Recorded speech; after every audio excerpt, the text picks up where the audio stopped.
मेरे प्रिय भक्तों, मैं श्री राम, अयोध्या के रघुवंशी राजकुमार, अपनी कथा को आगे बढ़ाते हुए आपको उस सुखमय समय से उस मोड़ तक ले चलता हूँ, जहाँ मेरे जीवन में धर्म और कर्तव्य की एक कठिन परीक्षा प्रारंभ हुई। मिथिला में मेरे और सीता के विवाह के पश्चात मेरे भाइयों लक्ष्मण, भरत और शत्रुघ्न के विवाह भी उर्मिला, मांडवी और श्रुतकीर्ति के साथ संपन्न हुए। यह समय मेरे जीवन का सबसे आनंदमय काल था, जब अयोध्या और मिथिला के बीच प्रेम और एकता का अटूट बंधन स्थापित हुआ। विवाह समारोह के पश्चात मेरे पिता महाराज दशरथ हमें सभी नववधुओं सीता, उर्मिला, मांडवी और श्रुतकीर्ति के साथ अयोध्या ले आए। अयोध्या की प्रजा ने हमारा भव्य स्वागत किया। गलियों में पुष्पवर्षा हुई, मंगल गीत गाए गए और चारों ओर हर्षोल्लास का वातावरण था। मेरी माता कौशल्या, सुमित्रा और कैकेयी ने सीता और उनकी बहनों का हृदय से स्वागत किया। सीता ने अपने सौम्य स्वभाव, धर्मनिष्ठा और प्रेम से शीघ्र ही सभी के हृदय में स्थान बना लिया। वह मेरे लिए न केवल एक पत्नी थीं, अपितु मेरी धर्म और कर्तव्य की सहचरी थीं। हमारा वैवाहिक जीवन प्रेम, विश्वास और परस्पर सम्मान से परिपूर्ण था। लक्ष्मण, जो मेरे प्रति अटूट समर्पण रखते थे, मेरे और सीता के लिए सदा सजग रहते थे। भरत और शत्रुघ्न भी अपने कर्तव्यों का निर्वहन करते हुए अयोध्या के शासन में मेरे पिता की सहायता करते थे। इस प्रकार अयोध्या में सुख और शांति का वातावरण था। किंतु मेरे प्रिय भक्तों, जीवन का यह सुखमय काल शीघ्र ही एक अप्रत्याशित मोड़ लेने वाला था। मेरे पिता महाराज दशरथ अब वृद्ध हो चले थे और उनके मन में यह इच्छा प्रबल हो रही थी कि वे मुझे अयोध्या का युवराज नियुक्त करें। उन्होंने गुरु वशिष्ठ और अपने मंत्रियों से इस विषय पर विचार विमर्श किया और सभी ने एकमत होकर मेरी योग्यता और प्रजा के प्रति मेरे प्रेम को देखते हुए इस निर्णय का समर्थन किया। एक शुभ मुहूर्त में मेरे पिता ने मुझे राजमहल की सभा में बुलाया और घोषणा की कि मैं शीघ्र ही अयोध्या का युवराज बनूंगा। इस समाचार से अयोध्या में हर्ष की लहर दौड़ गई। प्रजा ने इसे उत्सव के रूप में मनाया, क्योंकि वे मुझे अपने भावी राजा के रूप में देखकर प्रसन्न थे। मेरी माता कौशल्या ने आनंदाश्रु के साथ प्रभु का धन्यवाद किया और सीता ने मेरे साथ इस सृष्टि में धर्म और कवच के साथ खड़ी रहीं। किंतु इस सुखद क्षण में एक ऐसी घटना घटी जिसने मेरे जीवन की दिशा को पूर्णतः बदल दिया। मेरी माता कैकेयी की दासी मंथरा ने उनके मन में यह भय उत्पन्न किया कि मेरे युवराज बनने से उनके पुत्र भरत का भविष्य अंधकारमय हो जाएगा। मंथरा ने माता कैक को यह याद दिलाया कि उनके पास महाराज दशरथ के 2 वरदान थे, जो उन्होंने एक युद्ध में उनकी सहायता करने के पश्चात प्राप्त किए थे। मंथरा के कुटिल सुझाव पर माता कैकेयी ने उन वरदानों का उपयोग करने का निश्चय किया। उन्होंने मेरे पिता से 2 वर मांगे, पहला कि भरत को अयोध्या का युवराज बनाया जाए और दूसरा कि मुझे 14 वर्षों के लिए वनवास दिया जाए। मेरे पिता, जो धर्म और सत्य के प्रति अटल थे, इस मांग को सुनकर स्तब्ध रह गए। उनके लिए यह असहनीय था कि मुझे उनके प्रिय पुत्र को वनवास भेजा जाए। वे दुख और क्रोध से व्याकुल हो उठे, किंतु अपने वचन के पक्के होने के कारण उन्हें माता कैकेयी की मांग स्वीकार करनी पड़ी। जब मुझे इस निर्णय का समाचार मिला, मैंने अपने पिता की पीड़ा को देखा। उनके नेत्रों में मेरे लिए प्रेम और मेरे भविष्य के लिए चिंता थी, किंतु मेरे लिए मेरे पिता का वचन और धर्म सर्वोपरि था। मैंने पूर्ण शांति और विनम्रता के साथ उनके निर्णय को स्वीकार किया। मैंने माता कौशल्या और सीता को इस निर्णय की सूचना दी। माता कौशल्या मेरे वनवास के समाचार से व्याकुल हो उठीं, किंतु मैंने उन्हें समझाया कि पिता का वचन और धर्म का पालन करना मेरा कर्तव्य है। सीता, जो मेरी अर्धांगिनी थीं, ने मेरे साथ वन जाने का निश्चय किया।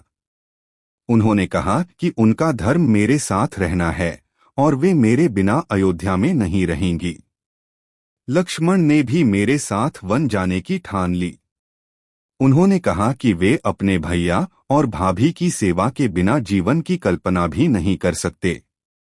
इस प्रकार मैं, सीता और लक्ष्मण ने अयोध्या को छोड़कर वनवास के लिए प्रस्थान करने का निर्णय लिया। मेरे प्रिय भक्तों, यह मेरी कथा का चौथा भाग था, जिसमें मैंने आपको मेरे युवराज बनने की घोषणा और मेरे वनवास के निर्णय की कथा सुनाई। यह मेरे जीवन का वह क्षण था जब मैंने धर्म और कर्तव्य के लिए अपने सुख और राजपाट का त्याग किया। मैं यह कथा पूर्ण विनम्रता के साथ आपके समक्ष प्रस्तुत करता हूँ। अगली कथा में मैं आपको वनवास की यात्रा और उसमें आए हुए प्रसंगों की कथा सुनाऊंगा। मेरे प्रिय भक्तों, मैं श्री राम, अयोध्या के रघुवंशी राजकुमार, अपनी कथा को आगे बढ़ाते हुए आपको उस यात्रा की ओर ले चलता हूँ जो मेरे, सीता और लक्ष्मण के वनवास का प्रारंभ थी। यह मेरे जीवन का वह अध्याय है जिसमें मैंने धर्म, कर्तव्य और प्रेम के गहन अनुभव प्राप्त किए। माता कैकेयी के 2 वरदानों के कारण मुझे 14 वर्षों का वनवास स्वीकार करना पड़ा और मेरे प्रिय पिता महाराज दशरथ अपने वचन के पक्के होने के कारण इस निर्णय को लागू करने को विवश थे। जब मैंने यह समाचार माता कौशल्या, सीता और लक्ष्मण को दिया तो माता कौशल्या का हृदय मेरे लिए दुख से भर गया। उन्होंने मुझे रोकने का प्रयास किया, किंतु मैंने उन्हें समझाया कि पिता का वचन और धर्म का पालन करना मेरा परम कर्तव्य है। सीता ने मेरे साथ वन जाने का दृढ़ निश्चय किया। उन्होंने कहा कि एक पत्नी का धर्म अपने पति के सुख दुख में साथ देना है और वे मेरे बिना अयोध्या में नहीं रह सकती। लक्ष्मण, जो मेरे प्रति अटूट समर्पण रखते थे, ने भी मेरे साथ वन जाने का संकल्प लिया। उन्होंने कहा कि उनकी सेवा और प्रेम मेरे लिए ही है और वे मेरे बिना जीवन की कल्पना भी नहीं कर सकते। इस प्रकार हम तीनों, मैं, सीता और लक्ष्मण ने अयोध्या छोड़ने की तैयारी प्रारंभ की। प्रजा को जब मेरे वनवास का समाचार मिला तो समस्त अयोध्या शोक में डूब गई। लोग राजमहल के बाहर एकत्र हो गए और मुझे रोकने की प्रार्थना करने लगे, किंतु मैंने उन्हें समझाया कि यह मेरा धर्म है और मैं अपने पिता के वचन को पूर्ण करूंगा। मेरे पिता महाराज दशरथ मेरे प्रस्थान के समय अत्यंत व्याकुल थे। उनके नेत्रों में मेरे लिए प्रेम और मेरे भविष्य के लिए चिंता थी। मैंने उनके चरणों में प्रणाम किया और माता कौशल्या, सुमित्रा और कैकेयी से आशीर्वाद लिया। माता कैकेयी के मन में उस समय क्या था मैं नहीं जानता, किंतु मैंने उनके प्रति कोई द्वेष नहीं रखा। हमने राजसी वस्त्र त्याग दिए और वल्कल वस्त्र धारण किए। मेरे हाथ में धनुष, सीता के साथ प्रेम और लक्ष्मण के साथ विश्वास था। हमने अयोध्या को विदा कहा और सरयू नदी के तट की ओर बढ़े। अयोध्या की प्रजा और मेरे परिवार के लोग हमें कुछ दूर तक छोड़ने आए। उनका शोक और प्रेम देखकर मेरा हृदय भी द्रवित हो उठा, किंतु मैंने अपने मन को दृढ़ रखा। सरयू नदी पार करने के पश्चात हम घने वनों में प्रवेश कर गए। वहां का वातावरण शांत किंतु अनजाना था। हमारी पहली रात्रि एक वृक्ष के नीचे बीती। सीता, जो राजमहल की सुख सुविधाओं में पली थीं, ने वन के कठिन जीवन को पूर्ण धैर्य और प्रेम के साथ स्वीकार किया। लक्ष्मण ने हमारी सुरक्षा का दायित्व लिया और रात भर जागकर पहरा दिया। अगले दिन हमारी यात्रा हमें श्रृंगवेरपुर नामक स्थान पर ले गई, जहां निषादराज गुह्यक हमारे मित्र थे। गुह्यक ने हमें अपने हृदय से स्वागत किया। वह मेरे वनवास के समाचार से अत्यंत दुखी था और मेरे साथ अयोध्या लौटने की प्रार्थना करने लगा, किंतु मैंने उसे समझाया कि यह मेरा धर्म है। गुह्यक ने हमें गंगा नदी पार कराने में सहायता की। उसने अपनी नाव में हमें और केवट को बिठाया और हम गंगा के पवित्र जल को पार करते हुए दूसरी ओर पहुंचे। केवट, एक साधारण नाविक, ने मेरे चरण धोए और कहा कि वह मुझे अपने हृदय में बसाना चाहता है। उसका प्रेम और भक्ति देखकर मेरा हृदय गदगद हो उठा। गंगा पार करने के पश्चात हम प्रयागराज पहुंचे, जहां गंगा, यमुना और सरस्वती का संगम है।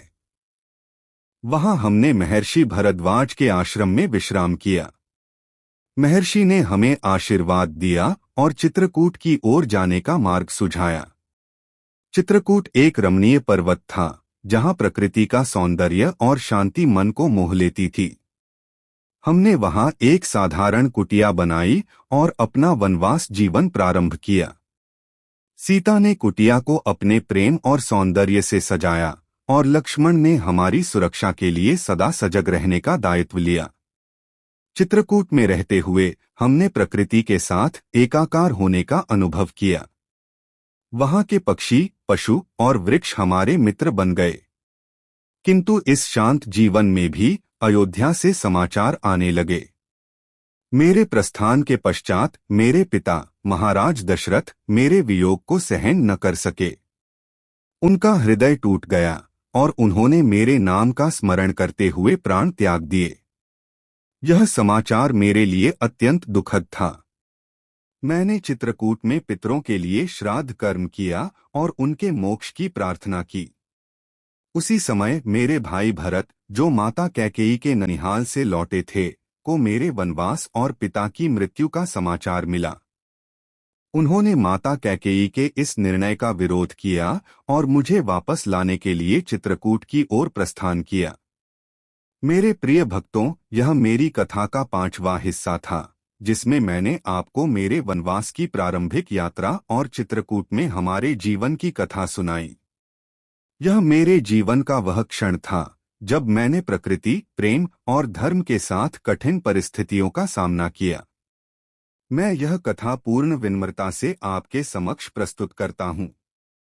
अगली कथा में मैं आपको भरत के चित्रकूट आगमन और हमारे मेल की कथा सुनाऊंगा। मेरे प्रिय भक्तों, मैं श्री राम, अयोध्या के रघुवंशी राजकुमार, अपनी कथा को आगे बढ़ाते हुए आपको उस हृदयस्पर्शी मिलन की ओर ले चलता हूँ, जो मेरे और मेरे प्रिय भाई भरत के बीच चित्रकूट के रमणीय पर्वत पर हुआ। चित्रकूट में मैं, सीता और लक्ष्मण ने एक साधारण कुटिया में अपना वनवास जीवन प्रारंभ किया था। वहां की प्रकृति की शांति, पक्षियों का कूजन और नदियों की कलकल ध्वनि हमारे मन को सुकून देती थी। सीता ने अपनी कुशलता और प्रेम से कुटिया को एक छोटे से स्वर्ग सा बना दिया और लक्ष्मण सदा मेरे और सीता की सुरक्षा के लिए सजग रहते थे। हमारा जीवन सादगी और धर्म के साथ व्यतीत हो रहा था, किंतु मेरे हृदय में अयोध्या और अपने परिवार की स्मृति सदा बनी रहती थी। इसी बीच मुझे अपने पिता महाराज दशरथ के देहांत का दुखद समाचार प्राप्त हुआ। मेरे वियोग को सहन न कर पाने के कारण उन्होंने मेरे नाम का स्मरण करते हुए प्राण त्याग दिए थे। इस समाचार ने मेरे हृदय को गहरी पीड़ा दी। मैंने चित्रकूट में गंगा के तट पर पितरों के लिए श्राद्ध कर्म संपन्न किया और उनके मोक्ष के लिए प्रार्थना की। सीता और लक्ष्मण ने इस दुख की घड़ी में मेरा साथ दिया और हमने मिलकर इस शोक को धैर्य के साथ सहन किया। उधर अयोध्या में मेरे भाई भरत, जो अपनी माता कैकेयी के ननिहाल कनेक में थे, को मेरे वनवास और पिता की मृत्यु का समाचार मिला। यह सुनकर उनका हृदय क्रोध और शोक से भर उठा। उन्होंने माता कैकेयी के इस निर्णय की कठोर निंदा की और कहा कि वे कभी भी मेरे स्थान पर अयोध्या का सिंहासन स्वीकार नहीं करेंगे। भरत ने तुरंत अयोध्या लौटने का निर्णय लिया और वहां पहुंचकर पिता के अंतिम संस्कार के कार्य पूर्ण किए। अयोध्या की प्रजा, जो मेरे वनवास से पहले ही शोक में डूबी थी, अब महाराज दशरथ की मृत्यु से और अधिक दुखी थी। भरत ने गुरु वशिष्ठ और मंत्रियों से विचार विमर्श किया और निश्चय किया कि वे मुझे वापस अयोध्या लाएंगे। उन्होंने माता कौशल्या और सुमित्रा से क्षमा मांगी और मेरी खोज में चित्रकूट की ओर प्रस्थान किया। उनके साथ अयोध्या की सेना, माता कौशल्या, सुमित्रा और प्रजा के कुछ लोग भी थे। जब भरत चित्रकूट के निकट पहुंचे तो लक्ष्मण ने दूर से सेना को आते देखा। उन्हें भ्रम हुआ कि शायद कोई शत्रु हम पर आक्रमण करने आ रहा है। उन्होंने तुरंत धनुष उठाया और मेरी रक्षा के लिए तैयार हो गए।